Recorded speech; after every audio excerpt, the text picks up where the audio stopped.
Debbie Wasserman Schultz, Cecile Richards, Stephanie Shriok, Donna Brazil, Bella Jared, again. Hey, with all of you and all of us, we are Team Obama, and he's going to win in 2020. Now I just want to give a shout out to the next generation of pro-choice leaders. Let me just leave you with a figure for a moment. By 2020, those young women and men under the age of 30 will be 40% of the voting population. The power that they're going to have is unbelievable. Now, those of us that have been fighting this fight for a long time, I affectionately call all of us the menopausal militia. We've been doing this, but we did it for our daughters and our granddaughters and our nieces. That's why we did it, and the fight still continues, and that generation knows it. But now I need to tell you, we have a job to do. To help more and more Americans in these next 63 days connect the personal to the political. Connecting the personal to the political. Now, you may have watched the GOP convention. No, maybe you didn't. No, it was tough. It was tough. But we have to make the profound difference, a second term of having President Barack Obama there in the lives of women and our families. Now this is a story. You've heard it, but now you've got to repeat it. President Obama wants women to be able to make that personal decision with their family, with their doctor, with their God. Mitt Romney wants politicians to make those decisions for women. Now, President Obama wants to have insurance coverage for contraception. Come on!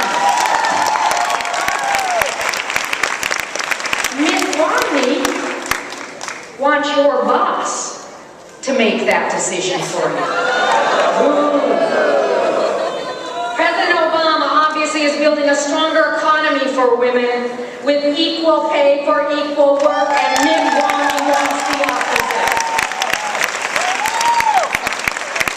When you talk about the character of a man, President Obama stood with Sandra Fluke when Rush Limbaugh went after her.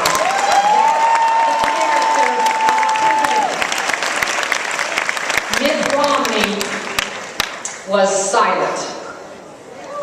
The choice is clear here about who is a man of character and who is the man we cannot trust, and we cannot trust Mitt Romney. You guys might think that, look at this room. We know this stuff.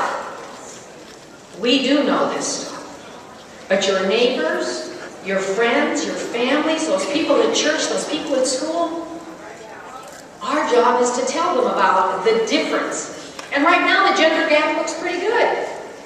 The gender gap looks pretty good. But no election is won in September.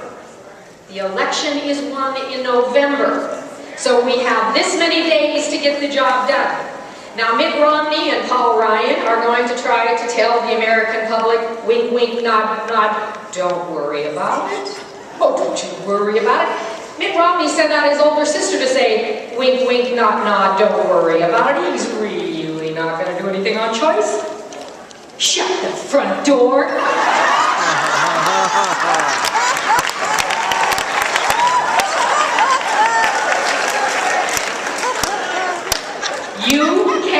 We can't trust Mitt Romney. Now, I need to tell you about a group of women in this country. They voted for President Obama in 2008. They're hanging back right now. They're kind of thinking about it right now. My friends, we have got to make sure that every one of those women in every state in this country understand that Barack Obama stands with women and Mitt Romney does not.